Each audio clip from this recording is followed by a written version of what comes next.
We have one of the best turners in Virginia that is going to present to us tonight. For those guys who have spouses who are crocheters or knitters, this is the Christmas gift you want to leave under the tree Christmas Eve. So Dave, thank you for doing this.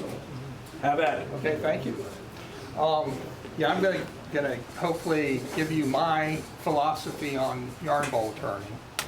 And to save time, I went ahead and did the outside of the bowl. And I used 100% my David Ellsworth gouge. Did everything, the cutting, the scraping, everything with it. I didn't sand it with it, of course. But when it comes to hollowing, I used to think that I had to be true to my roots and use a gouge to hollow out the bowl. And that's how I used to do it initially. But then I changed my philosophy, and I use whatever tool gets the job done quickly and nicely. And I've switched mainly to carbide for doing the interior of the bowls. This bowl here kind of gives you an idea of the form I use. And it's a form I developed over probably 8 years. I started turning in 2012, and we moved to Williamsburg in 2016. I opened my Etsy shop, and one of the first things I started selling were yarn bowls. And I will be honest with you, the first ones I did were awful. And over the next 4 years, I just kind of looked around, saw what other people were doing, and just kind of refined my design and form to what you see here now. I'm a strong adherent to the golden rule or golden ratio. So the ratio of this part to this part is the 1 to 1.65 or whatever it is. I'm a very, very strong proponent of that. The base width, I don't use any kind of ratio on that. I just make sure the base is wide enough that the bowl's not tippy. You don't want a bowl that's gonna rock and tip. So that's the basic philosophy of the form that I use. I generally, as far as the diameter, the minimum I like is about a 7-inch, and then I go up to a 9-inch, but I shoot for about an 8-inch bowl. This one here is probably about 7.5, something like that. Height-wise, I try and shoot for a minimum of 3.5, maximum of 5. And again, the base, just make sure it's wide enough that the bowl's not going to rock. I've got some samples here, and this is one I did, and this is probably on the narrow range, probably 3.5 by 7. And I can go ahead and pass these around. And then this is another one that is on the upper range. It's not a 9-inch, it's probably about an 8-inch, but it's a little bit taller, 4.5 to 5-inch height. And one thing I did with it is I had to break it down so it didn't look like it was quite so high. I put some horizontal lines there just to kind of break it up. And I also did something a little bit different, is I put a square base on it, then I took my wood burner and textured it. And this is just to give you an idea that it's big enough to hold a fairly large ball of yarn. Dave, how much is supposed to curve? I think you're curving back the top. I know that's keeping the yarn bowl. Yeah, it's just part of the form. You know, it's a container.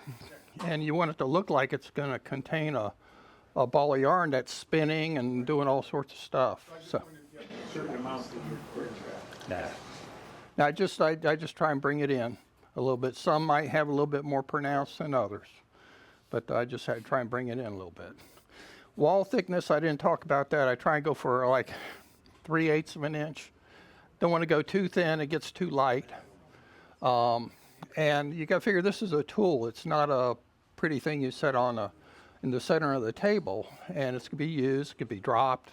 So you want it to be pretty tough. So I usually at least a 3/8 inch wall on it. This is a cherry one. This one, the base, you can bring the base down and just have it die at the bottom, like this one. There. Then I think the small walnut one has a OG base, just like this. This is what you call an OG base where it comes out. You can also do that type of base. Now this one is a natural edge yarn bowl. And of all the ones I sell, this will sell first. It's unusual and they like it and buy it. But one thing I do, and you'll see it when I pass it around, I put kind of a double rim. You've got the thinner rim where the natural edge is, then I bump it out and thicken it. And what that does is it holds the yarn ball and keeps it out from getting into the natural edge. There, but there's that one, there. And I got that one, that's bulky yarn, and run it through the slot. It'll go easily through the slot. You don't need this big wide slot. I used to, had a 40-year-old Craftsman router. I mean, you had to hold it like all get out to keep it from going all over, and that's what I used to use to cut the slot. I had a 3/16 bit, and it was awful. And I just said, there's got to be another way to do it. I think one day I was looking in my tool cabinet, and the saber saw was sitting there. And I looked at it and said, I bet I could cut the slot with a saber saw. And it's beautiful. It works fine. It's thick enough. You could probably, I use a 6-tooth per inch blade. Has a nice kerf width on it. Then I take some sandpaper and sand it, and it gets a little wider. But it works fine. You could probably run parachute cord through that if you needed to, but nobody knits with parachute cord that I know of. The one last thing you'll notice on the bottom of the bowl, I put little friction pads. I sold a bowl to a neighbor, and I was talking to her later, and she said, well, I added friction pads to the bottom of the bowl because when I knit, I set it on my coffee table. And when I pulled the yarn, the bowl will slide. So those keep it from doing that. So for now on, I put those little friction pads on the bottom of it. But that's my basic design philosophy. The hole that the yarn comes out of is a 5/8 inch diameter hole. I just like the size of it. It's no science to it. It's just I thought it looked good. But that's it. Now, what I'm going to do first thing, once I finish the outside, I sand it on the lathe. I do all my finish sanding on this part on the lathe. Then I've got to decide where I'm going to put the hole. I will put the hole on the side where the fibers are running this way. That's where you get your maximum strength. So I think this side here, I like this sapwood. I don't want to drill a hole right through the middle of it. So I'm going to drill the hole right here. And I'll do that right now. Let me lock this thing. There we go.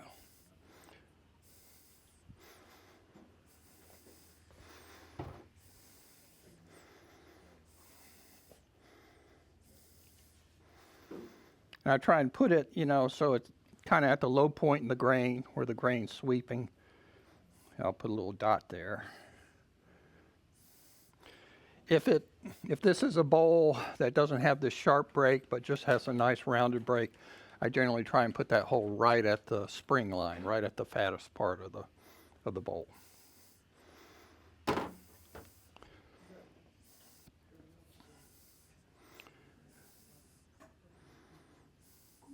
Dave, did you say you put the hole in the side grain or the end grain? Side grain. Because from the camera view, it kind of looks like that's the end grain. No. Well, you're right, it is. Thank you. Duh. It is. Yeah, I did. I did only rotated it at 90 degrees and not 180 degrees. You could have side drilled it instead of. Yeah. There we go. This one won't, but this one. Okay, there we go. Make another mark.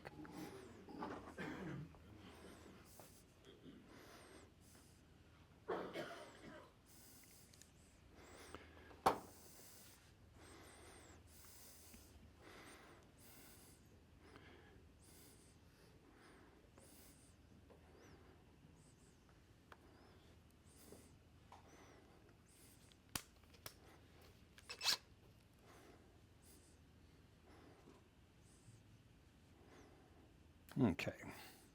I just try and have it going toward the center and perpendicular.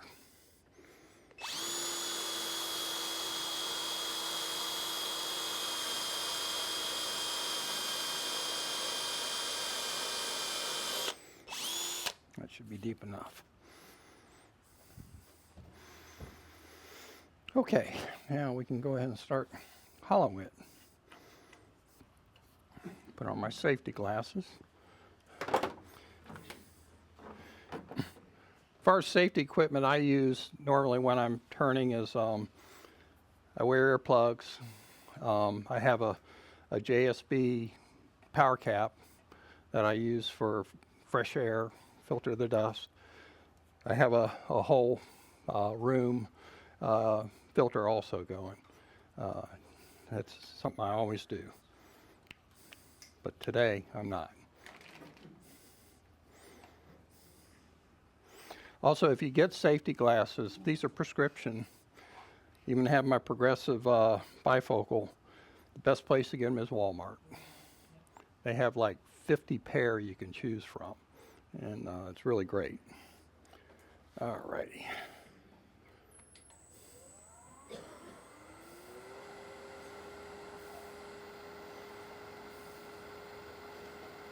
Okay. Here we go. This is what I use. It's Ron Campbell. He did a demo for us about a year ago or so. And this is one of his tools. And I use the small diameter round cutter. And later, when I'm doing the finishing cuts, I have a negative rake cutter that I use.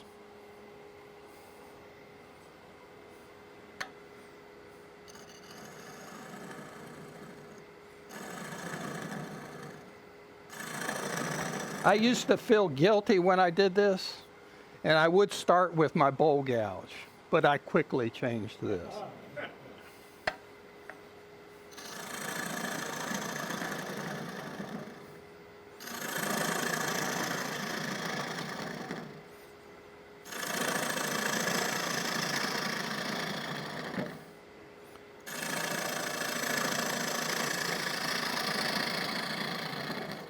So let me do something while I'm thinking about it also. You've got to kind of pick where you're going to put your bottom of the interior. Sometimes I wait till I'm halfway through or something like that. But I usually go with a little bit heavier base, maybe a ½ inch thick, something like that on the bottom. So I put a little mark. So I have a reference point for my bottom. Then I used to use my David Ellsworth depth gauge. It's a carpenter's pencil. And it works great, but, and I understand Trent was at the symposium, if you're lucky, you can get yourself a Trent Bosch depth gauge. And he gives them away.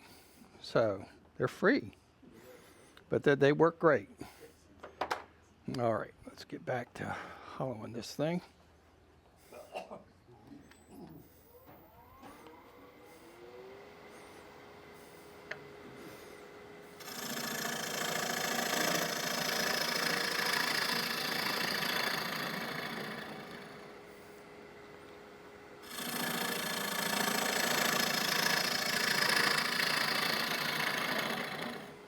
understand you said Trent was complaining about the height of this thing. It's a little low for me too.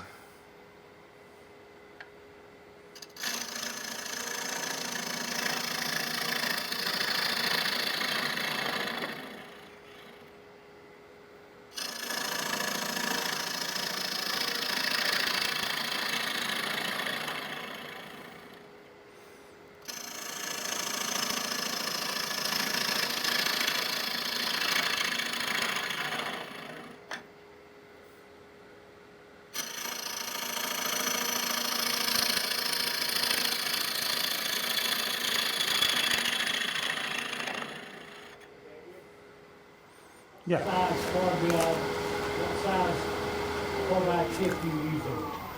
It's the small round of his. He's got a bigger one. I can't tell you how many millimeters it is, but it's the small one. Yeah, it looked like you were hogging it out there pretty good there, so I started with a little bit bigger one. Yeah, I'm always afraid with the big one I'm going to catch it, get a catch or something. And when I was talking to Ron at one of the symposium, he said this is the one he uses. He uses the round when he's doing it.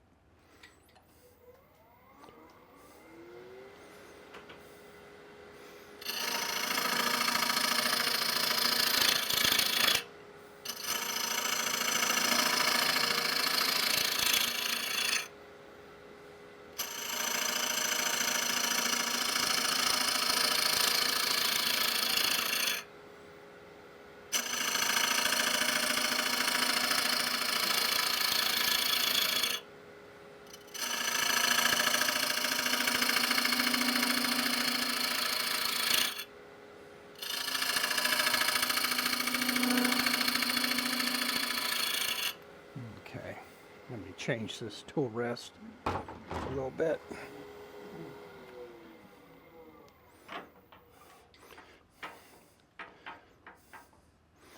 It's the first time I've ever used a Paramatic lathe. It's a nice lathe.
thickness here. All right, it's getting there. Any questions? Is the microphone on? I guess it's for the people online, yeah? Yeah. New system will bring it into the room. This one doesn't let it in the room.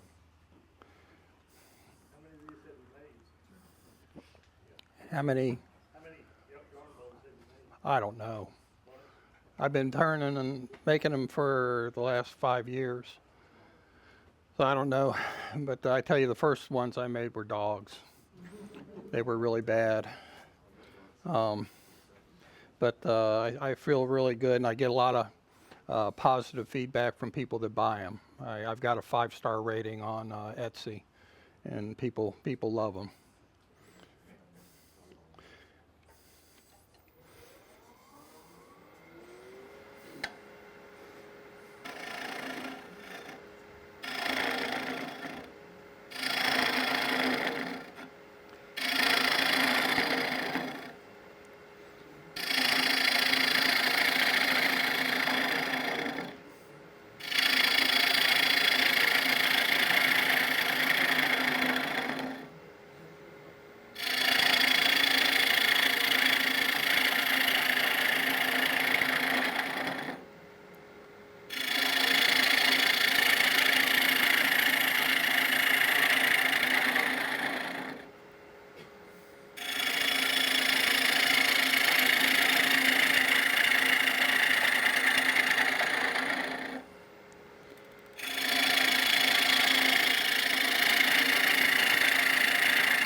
Almost there. I'm almost there. Yeah.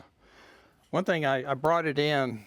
I won't need it on this, but I brought my David Ellsworth wall thickness gauge, and it works great. And this is wire that you use to put in drop ceilings.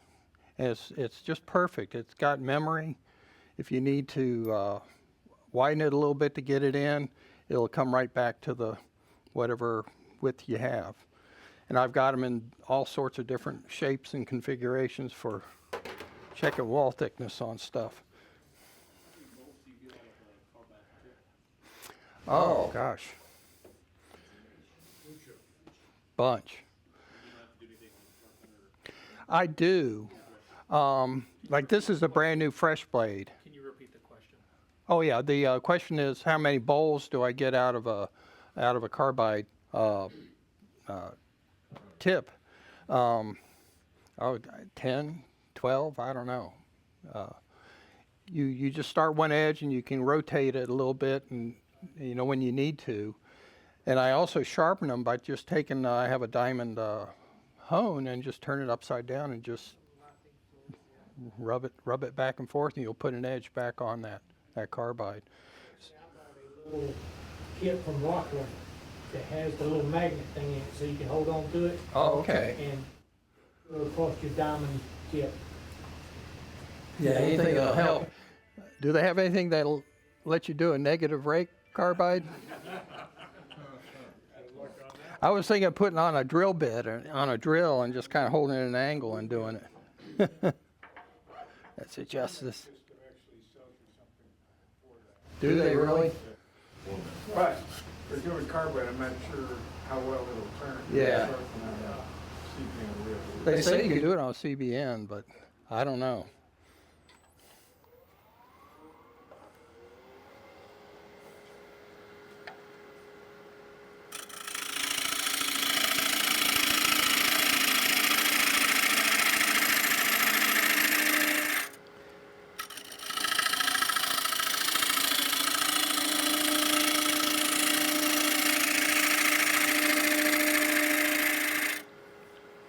One thing the club needs to be invested in is a light.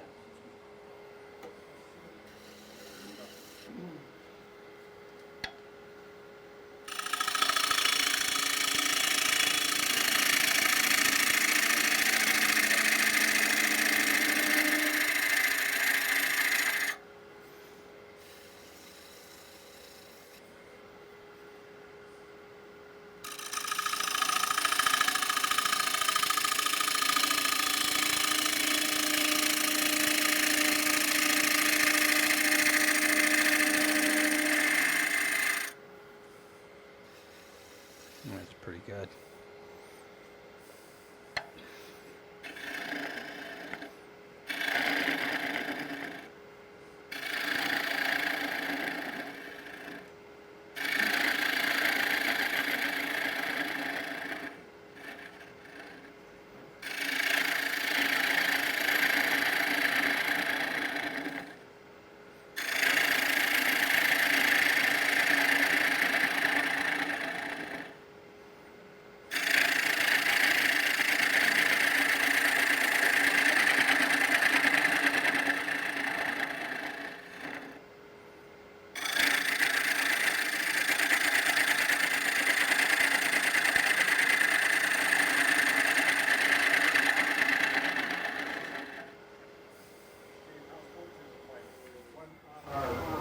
There's one back here that I take my way through I can get to. I can get through without it, but I would strongly advise next time make sure you have a light. Yeah, I think the one back there is one that came from Bruce. Oh, okay. Yeah. Just see where I'm at depth-wise. Does the depth gauge come with instructions? I had to go pay a lot of money from David Ellsworth to David Ellsworth to learn how to use this. Okay, I got about an inch to go. Talked about Trent Bosch, he sells you one with a 10 bar. Oh yeah. This is free. Calipers are still working too, right? Yeah, for the wall thickness, yep. Yep. All right.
Let's see how we're doing over here at this. How fast you spinning today? About how fast? For a size this size, 800, 900 RPM. Can Yeah. I ask what you charge for a bowl like this? What's the fee? Like that, the cherry one that was going around, $75. How long do you think it'd take you? Oh, 2.5 hours, Okay. 3 hours. Depends on how tough a time I have finishing it. What I do, I'll talk a little bit about that. I do all my outside sanding on the lathe. Interior, I don't. I don't do any sanding. I have a Fordham flex shaft tool, and I use that. I have an angle attachment so I can do the sidewalls, and I have the straight piece to do the bottoms. And what I do, depending on the wood, like this piece of walnut surprisingly did not give me a lot of trouble with end grain. But if it looks like I'm gonna have some trouble with end grain, I'll put a couple coats of finish on the interior before I do any sanding, and let that get absorbed in to give those fibers some support. And then I'll go in and start with 80 grit and just sand the interior. I usually stop at 220. I don't think for these yarn bowls, I don't need to go any further than that. But I do all the interior sanding off the lathe. It's just that Fordham, it's so convenient. I can sit there at my workbench in a comfortable chair and just do it. I just like it. But let's see. Check down here. Okay, yeah, I've got it. Let me try and get this thing done. I want to show you how I do the slot.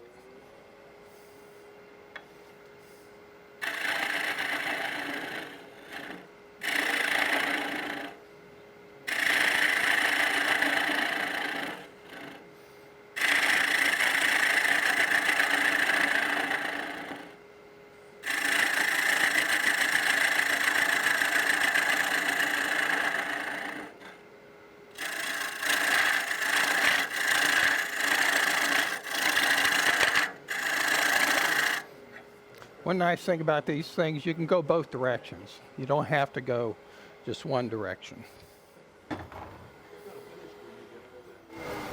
With just the carbide, oh, the bowl gouge, you're going to get a better finish. But then I take that negative rake, and I can get a really nice finish with the negative rake. I also sometimes I use this one.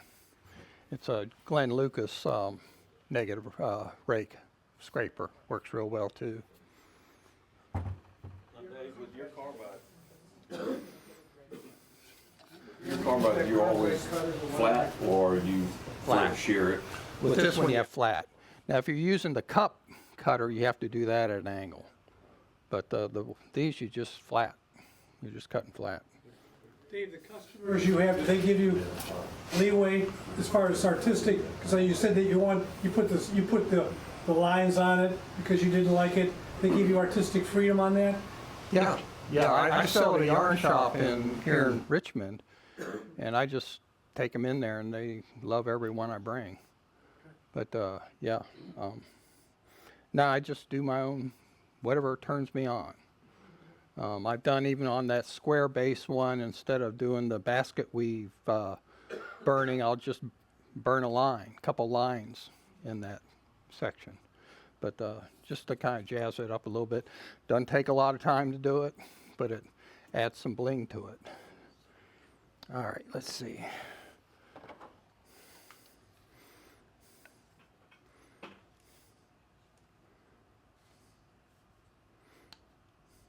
Okay, still got a little ways to go.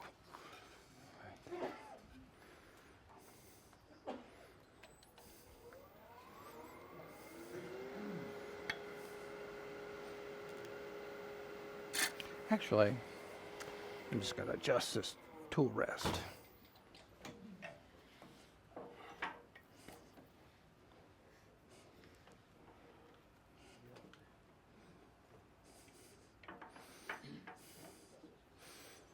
What is it about that you're adjusting? Just want to get it closer so I'm not getting too much torque on the thing. Make sure I got it the right height. Yep.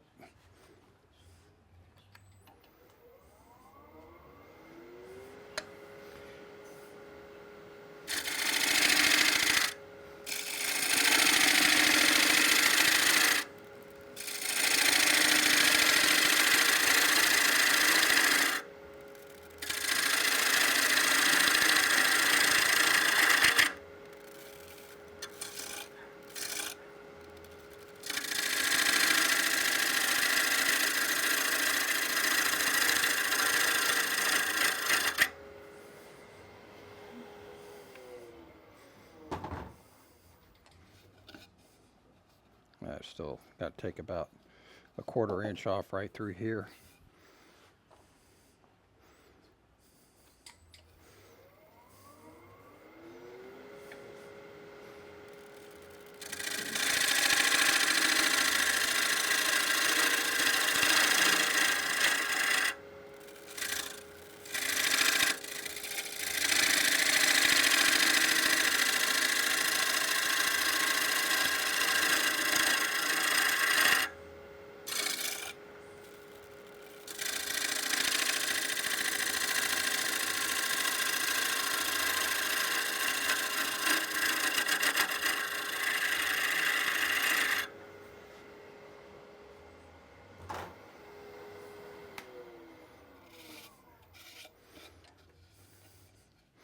That's getting pretty close there. I think I said I had about a 1/2 inch on the bottom.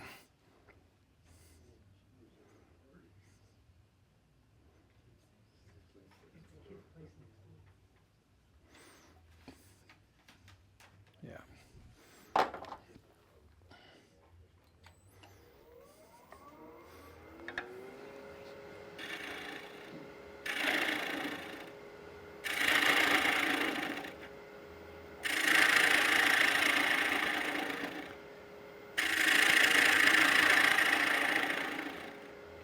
Let's check that.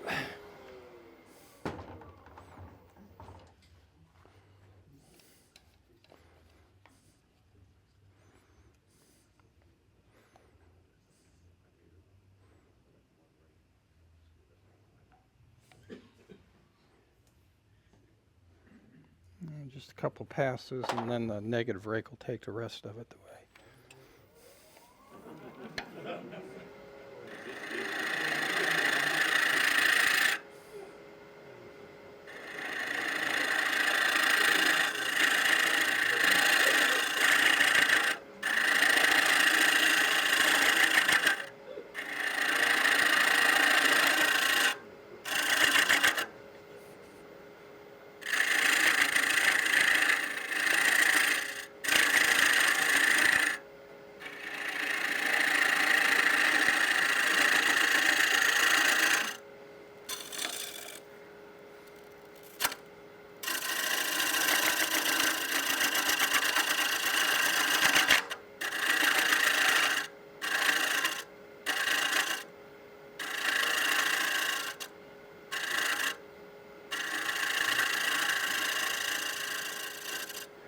Let's see how that feels.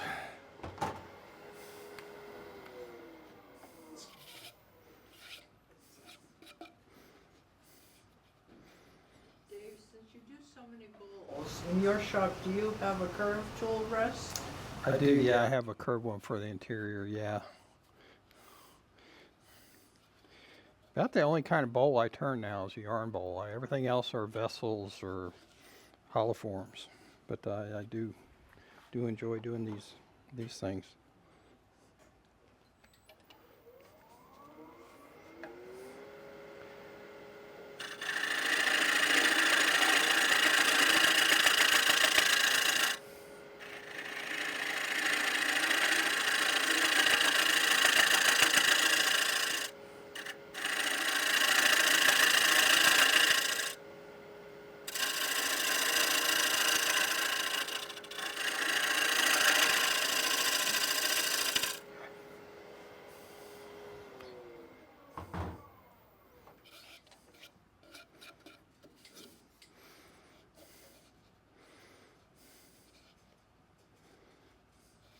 I'm still a little thick there.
That's pretty good.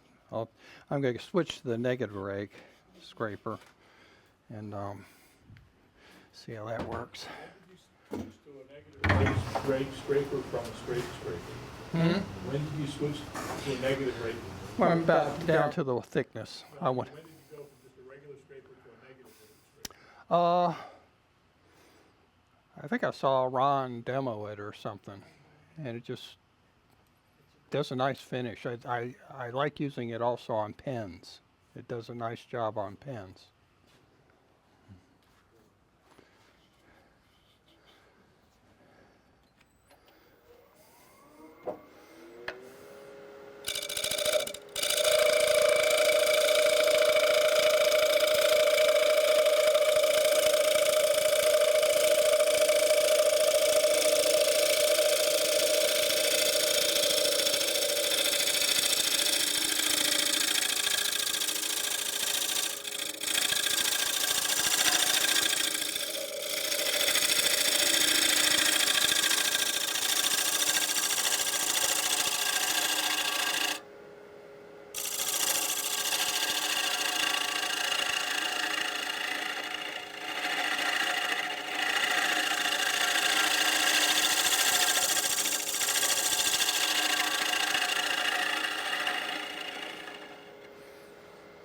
See how it feels.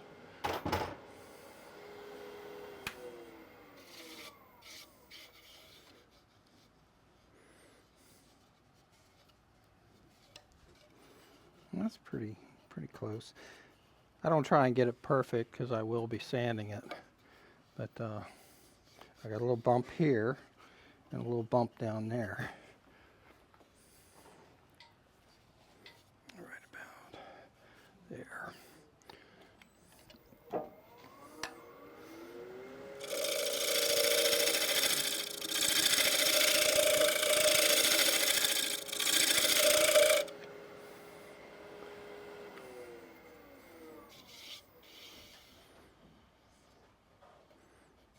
I got one right here at the rim too.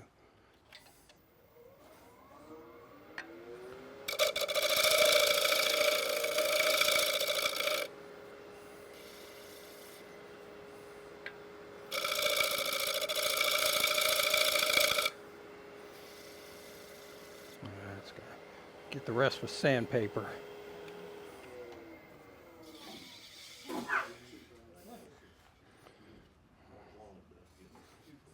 Walnut dust.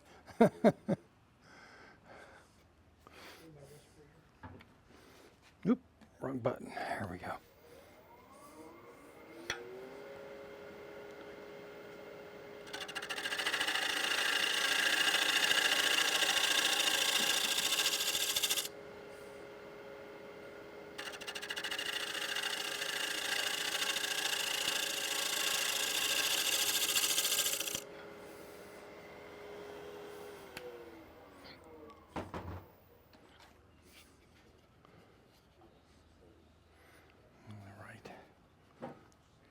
Right there, okay.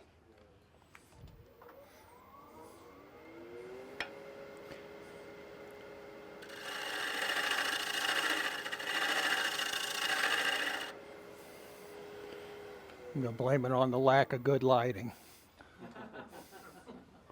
That's fairly good. Fairly good. Just fairly uniform thickness. Of course, I don't have a sharp break on the interior like I do on the outside. I did a nice smooth transition. It's still a little fat right there, but I think I'll be able to sand that out.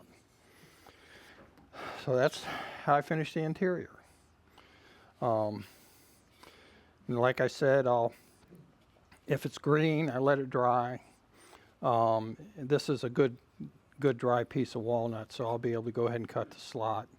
You cut the slot before or after you're done your sanding on the interior? I do it after. Yeah, because the sandpaper, when you're trying to sand the interior, it catches on the hole. It's bad enough it catches on the hole. If I had the slot there, it'd really catch. I do some touch up after when I put that 1 or 2 coats, I use a brush on acrylic, and then I sand that. Then I'll cut the slot. I'll get it to where I'm satisfied with how smooth it is, mainly. I'll go ahead and cut the slot, do some more sanding around the slot and all that. I'll show you how I do that when I cut the slot. How much time we got? Oh yeah, we're good. You said when you sand it on the inside, the sandpaper catches the hole. Yeah. Could you take a cork about the same size? Yeah, you could, I guess. Yeah, it might help. Yeah, yeah, but it's not too much of a trouble. I just kind of gotten so I'm slow down. I am a little careful when I'm sanding around the hole. Put it in there flush with it? Yeah, so it doesn't catch. Yeah, rides over it. Why do you cut the hole first like that? Because you'll get tear out. If you drilled it now, you'd have tear out on the inside. This way, you got a nice smooth transition. That way. Trying to think what else I need to tell you right at this stage. Normally, I would take it off and finish the bottom, and I might still do that. I think I'll have time. I'm going to have to use a jam chuck instead of a vacuum chuck. I have a vacuum chuck I use, but I'll go ahead and finish the bottom. But really, right now, I'll go ahead and show you how I do the slot. You use a vacuum chuck with the hole in the slot. Well, it fits in here on the base. Oh, Yeah, it's not. yeah, Okay. yeah. The hole doesn't interfere I'm with it. thinking of- Yeah. What I like to do is I start the hole probably about, what's that? Not 180, 235 or what? Yeah, 230. No, 225 at 225 degree point. And I just take a 6B lead. That's Jim Bumpus. Thank Jim Bumpus for that. Because it doesn't press the fibers and it's easier to remove with sandpaper. And I just swing a nice arc around and bring it out to the edge. Yeah. And actually what I try to do, I'll also swing an arc this way. So there's just a like slight V. I like the V to be right over top of the hole if I can. So I need to bring this up a little bit.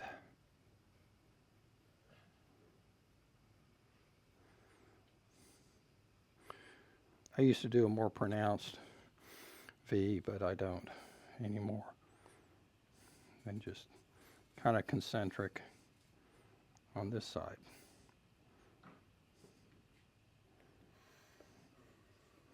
Okay. Looks pretty good. All right. I won't do it. I've been eyeing that vise there on that workbench right there. But what I normally do, I have a carpenter's vise. I don't cut the hole now while it's on the lathe. I never do it on the lathe. Next step is I'd finish the bottom, but I don't really have a good way to hold it here. So I will do it here on the lathe. And let's lock it. Let's see, I wonder if it'd be better. I might turn it slightly toward me.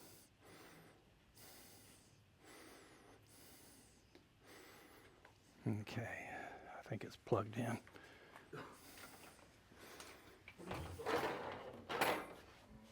Excuse me? What do you use the hole in at home? I have a carpenter's vise, and I made some wooden jaws for it and just clamp it in the carpenter's vise. And it just sticks it up high enough so that the blade doesn't foul with the jaws of the vise. And I always start in the middle at the hole and work my way out. And the tricky part is you got to make this curve. And you got to try and do it one continuous motion. Hold on. He's waiting. Oh, okay, yeah. Let the cameraman catch up with you. That tool red's gonna get hit. I think I'll be okay. Yeah, I think I'll be okay. Yeah. I always worry that when I swing the thing around, I'm going to cut through the power cord. I think I'm investing in a cordless one. You ready? All right. All right, let's see. Let me do maybe if I stand on this side, be better. Come around. That's one thing, talking about left-handed. If you new turners, learn how to turn left-handed. It's really good to be able to just switch. You'll find it so much nicer.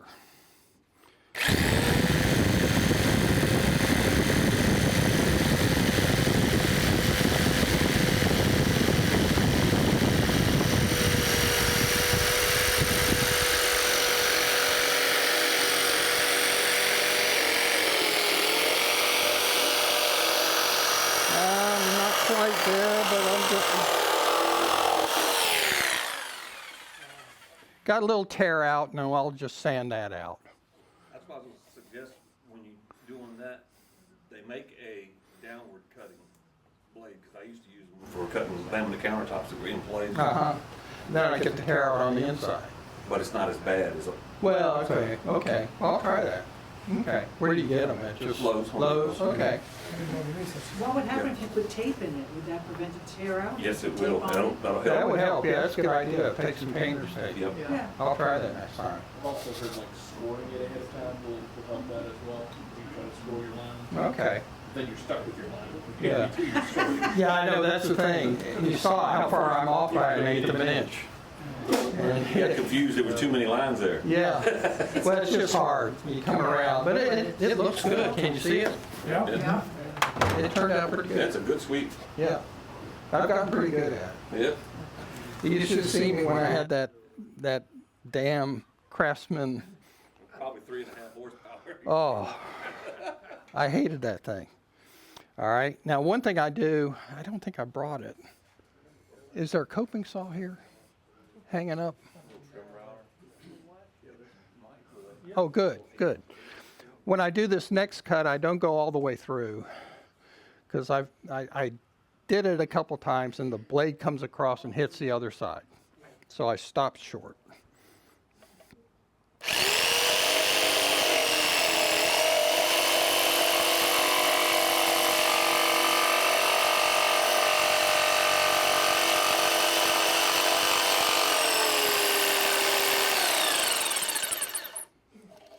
Okay.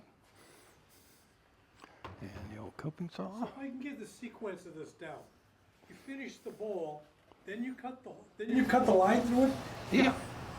then you have to go back and refinish the bottom of the bowl, the outside of the bowl. Not that much. Well, let me back up. I put a couple coats on the inside and get it sanded to where I'm satisfied. I haven't put anything on the outside yet. My goal is to get a nice smooth finish on the inside. Then I cut the hole, cut the slot.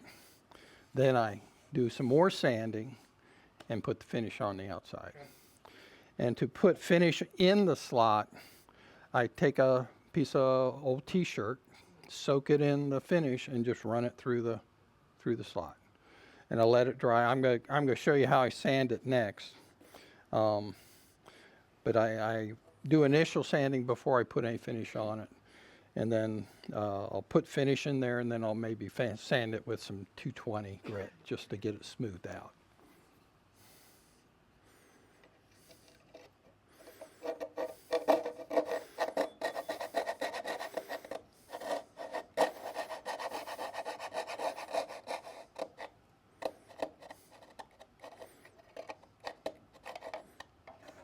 There it goes. Okay. And there's my slot. Hey, David? Mm-hmm. And that step there when you stop, could you put, let's say, like a piece of plastic in there? You know, just something so the blade don't hit the other curve? I guess you could. That's a good idea. Just stick some piece of sacrificial wood in there or something. That's a good idea. Put it down, you know, Mm-hmm. stick it in there, Yeah, that's a good idea. Just something to. something to stop it from that blade Yeah. hitting the next piece. I'm glad I did this. I'm getting all sorts of good suggestions. Okay. I've done it in my wife's credit card Okay. The mag strip area, right? Okay. Dave, I actually saw a video this week of somebody gluing the smooth side of sandpaper to either side of a jigsaw blade, and so it's like a flag, and so you could sand out. I forget what they were doing, but it seems like that would work really well for like it would be you would leave space on the outside of each of them, Yeah. and that would quicken. You just take you just change the blade out and then do that again. Yeah, you could even take it, put it on the grinder and get rid of the teeth, grind off the teeth, and then just put glue sandpaper. I've seen I somebody like do that. something with popsicle sticks the same way. Yeah. And they made it, I didn't bring them. I've got something I use, and you can get them at Walmart or nail files. And I use the emery boards in here, and then something I use in carving, or they have the foam backed emery boards, and those are great for doing detail sanding. You can get them in 100 grit, 180 grit, and 240 and 320, and they're like less than $1 a piece. What are they called? Emery boards. They're foam. They're about 1/8 of an inch thick, and they're a real stiff foam. And they have 4 grits that you can get. And they're just for doing nails. Yeah. Have you ever used a Bosch jigsaw blade? A Bosch? Bosch No. jigsaw blades? Actually, though, that might be a Bosch blade, I think. I think it is. I mean, they make the best. I mean, they make the best jigsaw. Yeah, it's. I think I have changed it. It's been good. those are Bosch ones I was talking about. Yeah.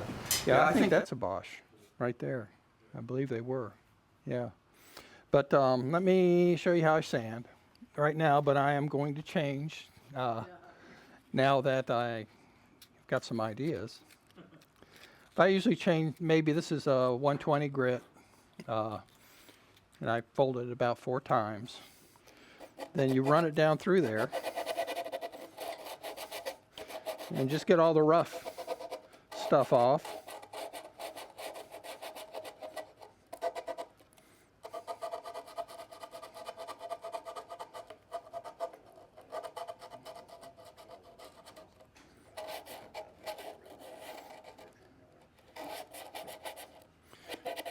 And I would do this till I'm satisfied with it. Then I'll hit it with a 120 or 220 grit, and then I usually stop there. I for a yarn bowl, I don't go anywhere beyond 220 grit. It's not meant to be pretty. It's meant to be used. It's a tool. So I just stop at 220. Let's see. I will take this. I'll sand this area or file it so I have a nice smooth transition on each side. I usually take this area and I round this point because it could be a nice catch point for yarn. So I round it, and particularly on the inside I try and have it so that yarn won't try and catch on it. You use your file to do that? I have used my file, yes. Yeah, I have they sell them here. They're a Japanese file, and they don't have any teeth on the sides. And I'll hold it perpendicular to this slot and kind of cut off this corner right there. But that's most of a yarn bowl. Now all I got to do is finish the bottom. And what time, Steve, do we need to be out of here? Hey. Let's say 10 minutes, 15. We got a lot of cleanup. Yeah, you guys know how to do a bottom. And you've seen the bottoms on my bowls. I don't get too fancy. I know a lot of you guys like to put chatter and all sorts of textures and things on there, but I just, my philosophy is it's what's above that sells the thing. And I just try and have a nice neat bottom. And with plenty of area for me to sign the thing. But that's it. Any questions now? Could that slot be wider? Could it be better or worse? I don't think it needs to be any wider. Yarn will fit through that fine. One thing, by it being a narrow slot, once that yarn goes through it and expands back out, it's going to be harder for it to go back into the slot. If you have a big wide slot, that yarn's going to be wanting to go flopping back into the slot. I use water-based polyacrylic. Polyacrylic gives you just a nice, smooth, slick surface, and that's really important in a yarn bowl. You want them to, they're going to feel inside that, and you want it to be slick as can be. Spray it on or brush it on? First couple coats are brush. I do like at least two brush coats on the inside, one on the outside, and then the rest are spray. Thank you. Thank you.